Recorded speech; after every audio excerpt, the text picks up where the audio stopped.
चित्र हैं। एक उसमें अंतर्निष्ठ राजा की कथा है। अच्छा। अंतर्निष्ठ राजा ऐसे थे कि पूरे संसारी दिखते थे वो, उनको देख के ऐसा लगता था कि इससे बड़ा संसारी कोई नहीं होगा। संसारी संसार के मतलब? संसारी मतलब ठाकुर जी की आध्यात्मिक भाव भक्ति भाव से पूरे परे, अच्छा। पूरे ऐशो आराम मौज में रहने वाले, सब संसार के भावों में। ठीक है। पर ये उनका नाटक था, वो संसार को दिखाने के लिए ऐसे रहते थे कि सबको ये लगे कि मैं तो महासंसारी हूं, लेकिन वो वास्तव में परम भक्त थे भगवान के। तो उनकी पत्नी जो थी वो पूर्ण रूपेण वैष्णवी थी, वो मंदिर जाना, सत्संग में जाना, कथा में जाना, ठाकुर जी की सेवा करना सब करती थी। और राजा को कहती कभी तो आ जाया करो मंदिर, बोले ये सब मुझसे मत कहा करो, तुम जो कहोगे सब करे, मंदिर जाने की मत कहा करो और सत्संग वत्संग तुम सुना करो, मुझसे मत कहा करो। तो पत्नी उनकी इसी बात से ही रोती थी कि मेरे पति में भजन कब आएगा, वो भक्त कब बनेंगे, वो कथा कब सुनेंगे, वो मंदिर कब जाएंगे। तो एक दिन की बात है कि रात्रि में दोनों सोए थे, राजा और रानी अपने कक्ष में। अचानक से अंतर्निष्ठ राजा को बहुत जोर का ज्वर चढ़ा, बुखार आ गया, और बुखार के कारण पूरा शरीर कांपने लगा। रानी की निद्रा खुल गई, उसने उठ करके देखा तो महाराज वो तो पूरे लाल पड़े हैं और भयंकर ज्वर चढ़ा है। तो रानी ने उनको ऐसे देखने के लिए जैसे ही सिर पर हाथ अपना स्पर्श कराया, स्पर्श कराते ही उनके मुख से अपने आप निकला, हा राम हा राम हा राम, 3 बार राम निकला। उसी दिन रानी ने प्रवचन में सुना था कि स्वप्न में भगवत भाव निकलना, मतलब स्वप्न में निद्रा के समय पर व्यक्ति बड़बड़ाता है, उस समय संसारी बात ही करता है वो, लेकिन यदि उस समय के बड़बड़ाने में यदि वो भगवान का नाम ले रहा है तो इसका मतलब यह है कि उसका भजन, वो 24 घंटे में से कम 18-19 घंटे भजन करता है, वही व्यक्ति स्वप्न में भगवान नाम बोल सकता है।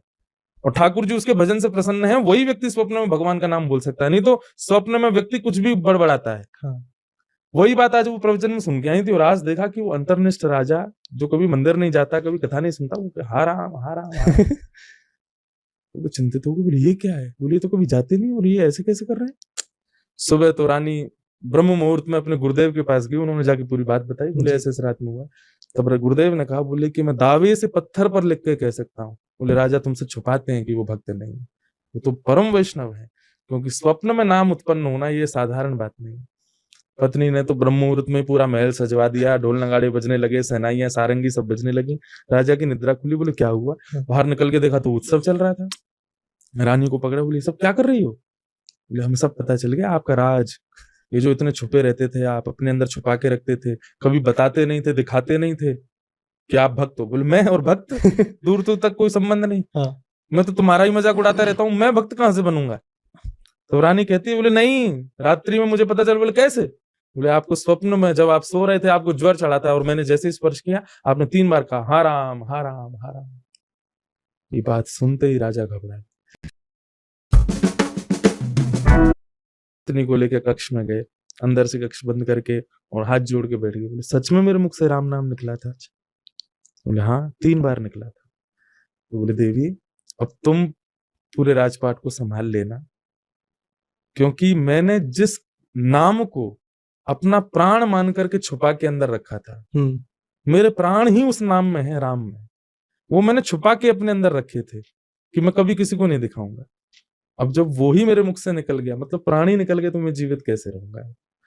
मैंने तो नाम को छुपा के रखा था अपने अंदर, अब वो ही निकल गया तो अब मैं जीवित कैसे रहूं। और उसी क्षण उन्होंने प्राण त्याग दिया। प्राण त्याग दिया, राजपाट छोड़े? नहीं नहीं नहीं, प्राण त्याग दिया।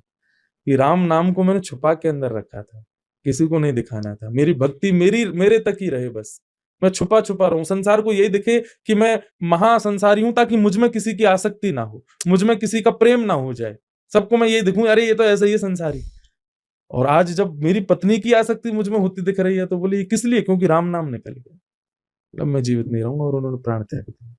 ऐसे एक राजा अंतर्निष्ठ हुए, उनकी कथा आती है। अच्छा, बड़ी सुंदर सुंदर कथा है।